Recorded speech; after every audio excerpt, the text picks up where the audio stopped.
নমস্কার,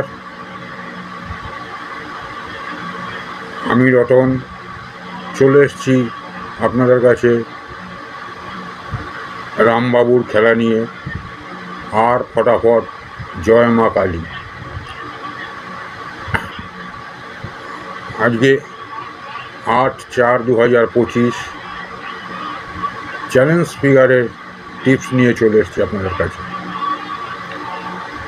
আমাদের সপ্তাহের দুদিন পার না হলে আমাদের রোলিং ফিগার ঠিক জাজমেন্টে আসে না।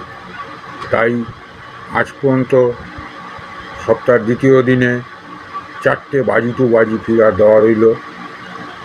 আপনাদের যার যার লসে রান করছেন, আশা করি এগুলো চালিয়ে গেলে আপনাদের কিছুটা রিকভারি হবে। আর যদি মনে করেন যে আমার সঙ্গে যোগাযোগ করবেন, তাহলে নিচে ডেসক্রিপশানে আমাদের টেলিগ্রাম লিঙ্ক দেওয়া আছে, ওটাতে যোগাযোগ করুন। তাতে আপনারা উপকৃত হবেন। চ্যানেলটা দেখে যদি আপনারা 8/4/2025 এটার যদি লাভবান বোধ করেন, আমাদের চ্যানেলটিকে সাবস্ক্রাইব করুন।